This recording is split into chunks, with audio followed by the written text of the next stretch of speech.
Hello, welcome to the first video in what will be a possible series of reviews for my Transformers and other hobbies. Today we're starting with a figure that I actually quite like, and that would be Legacy.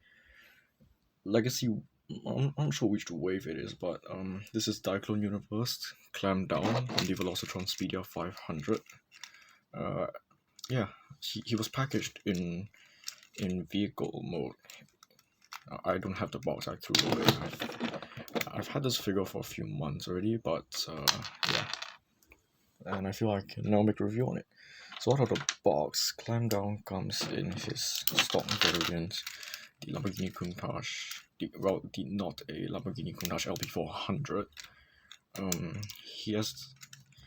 He does come with 3 accessories: the light bar, which I took off at the start of the video. You can see it right here, which is, yeah, it's got a 5mm peg, which is meant to go in there. He's got a shoulder rocket thing with a 5mm peg. The missile is removable. 5mm peg on that. 5mm peg on that as well. And he's got a rocket, a gun. No, not rocket, a gun thing. My bad. Yeah, that's a 5mm peg on there. 5mm hole in here. Yeah. So setting all that aside, except the light bar, let's put it on Clampdown to complete his armor. Now, Legacy Clampdown here, he turns into, like I said earlier, a legally distinct Lamborghini Countach LP400. Obviously, more astute viewers will notice that I've done some modifications to this, and that will include, firstly, painting the rims with some permanent marker, which, obviously hasn't turned out well. They're all scraping off now. I've also, just adjust the light bar. I've also painted the louvers and the vents here on this side. All of them I've used the permanent marker to paint them black, and the engine vents on this side as well. These were all unpainted, by the way. I'm actually quite surprised. Here I tried painting it a couple months back, but yeah, I'm trying to get it removed, but oh well. Anyway, I've also painted. You can't really see it. Let me just. It's not focusing.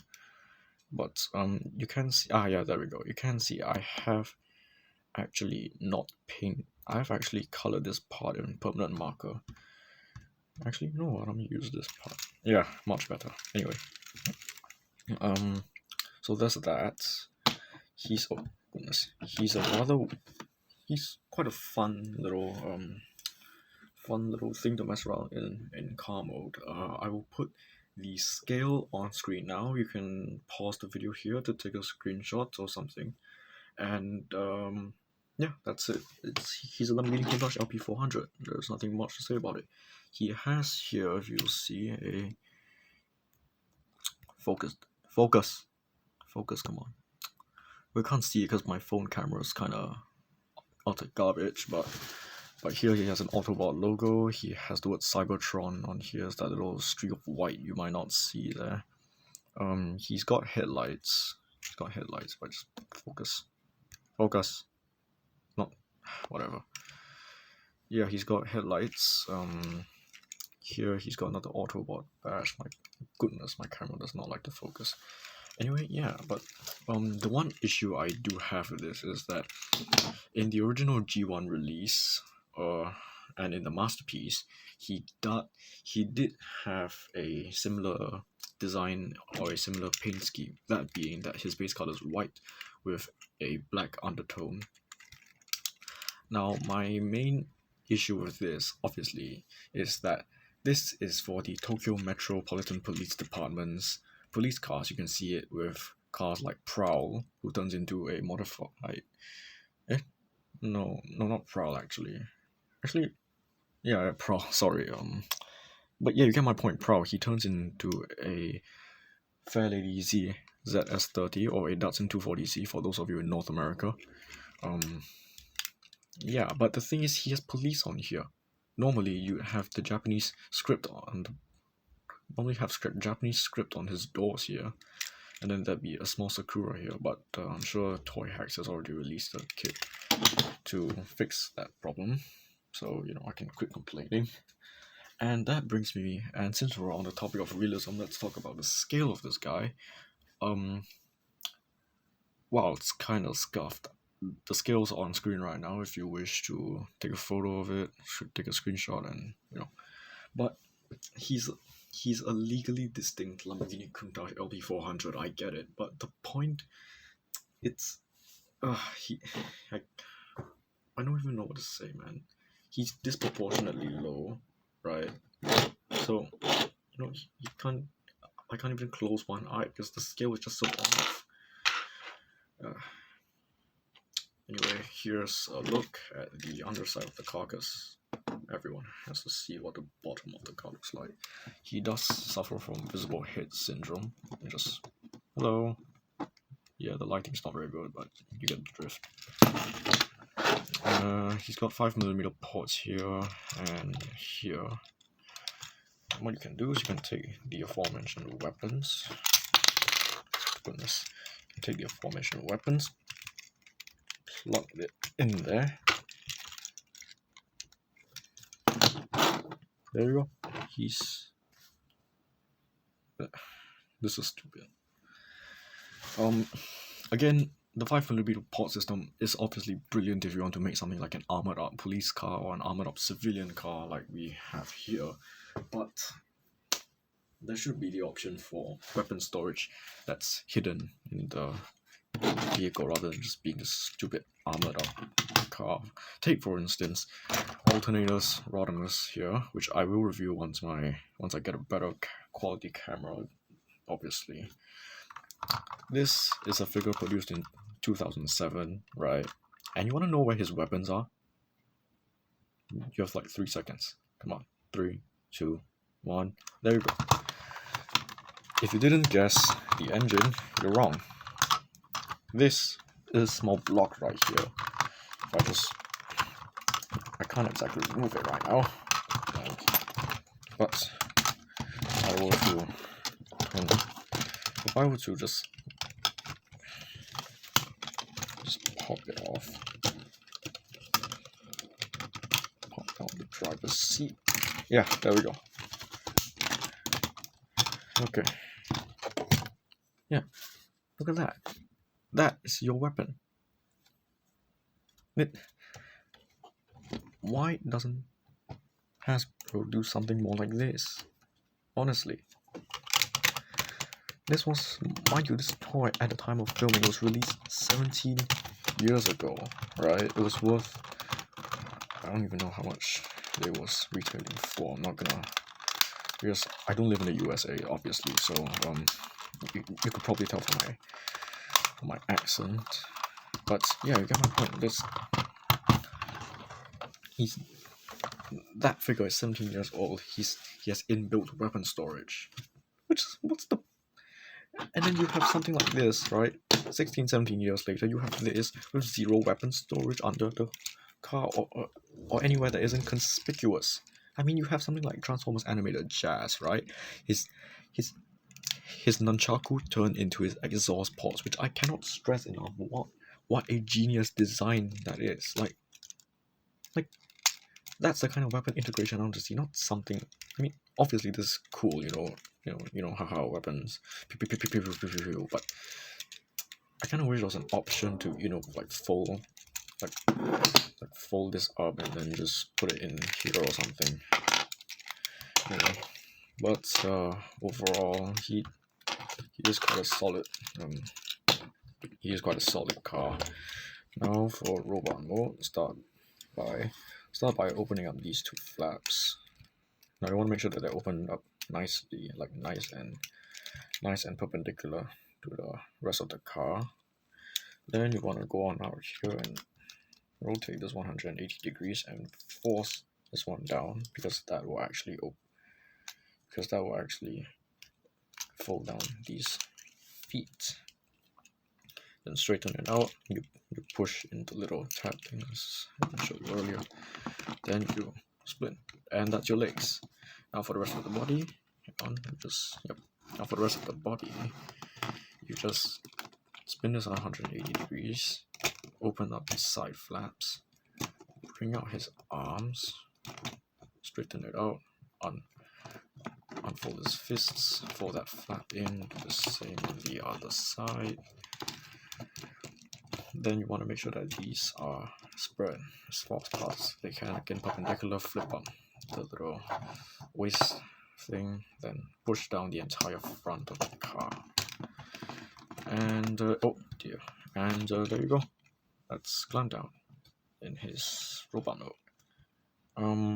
Yeah, it's Clampdown. I mean, what can I say?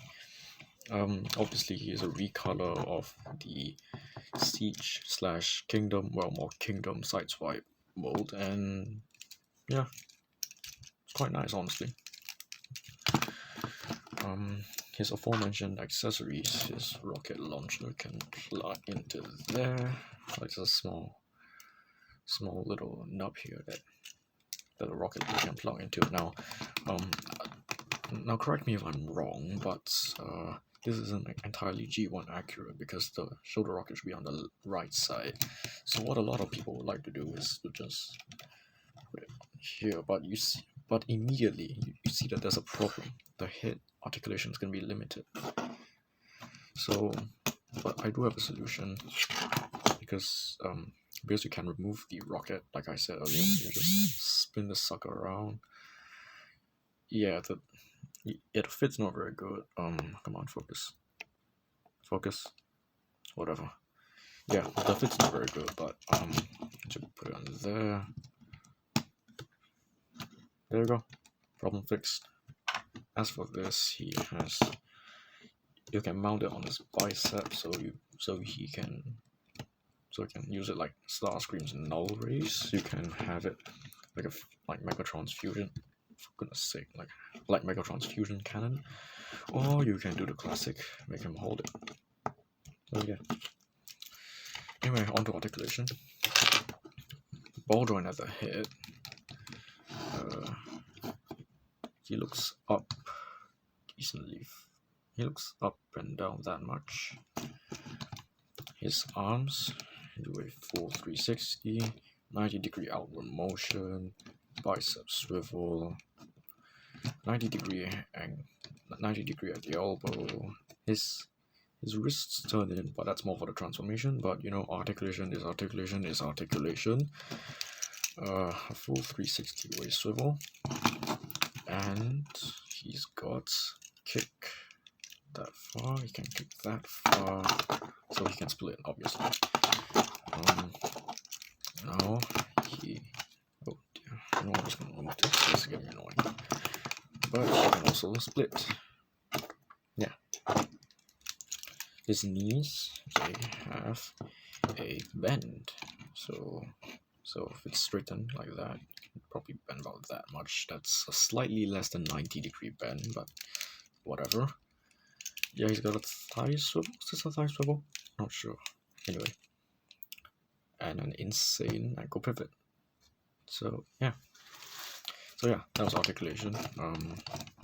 He's, for a figure that cost me about 20 Singapore dollars, he's quite articulated, you know, which honestly I would expect this much articulation if I'm paying for a $20 figure. Yeah, quite like it. You can get him in, goodness sake, you can get him in the default pose, like a default just standing there pose. Goes quite hard actually. Or you're gonna have, or if you just reattach everything, you can have him shooting at some imaginary Decepticons, which honestly, yeah, click that in place, turn his head around, and yeah, I must say his articulation makes him very fun desk toy to play with. Now, this is one bit which I noticed that a lot of reviewers don't actually do, and that's why I mainly have started doing Transformer reviews. This section will be the part where I show you all the hollow bits this toy has. Now, starting from the top down, we have hollowness here, but you know what, it's fine, you're never going to see that anyway. You have hollowness at the forearms, hollowness there, obviously, and then you have the thighs that are hollow, although there is some detail in there, so you know, can't exactly fault them too much. This part here is just hollow for some reason, I don't know why. Yeah, it's about it, I guess. Yes. Now, a lot of people actually don't mind hollowness, you know, because, well, I actually don't know why, but for me, I dislike hollowness. Like imagine you're getting him into a pose like this, right? You want him to look very, very sleek and very dynamic, but then all of a sudden, hollow. It's just sad. I mean, you have such a great figure, and the fact that I have to buy upgrade kits for this is just sad. I mean, there shouldn't be a need for upgrade kits, because upgrade kits are doing what Hasbro can't, and that's filling in the friggin' thighs and forearms and feet. But yeah, that aside, this is a really, really great figure. I would highly recommend you buying it as a desk toy or as a fidget toy. Yeah, that's I think that's pretty much it. That's it for this review. Like, comment, subscribe, do what you want. I can't be bothered. Goodbye.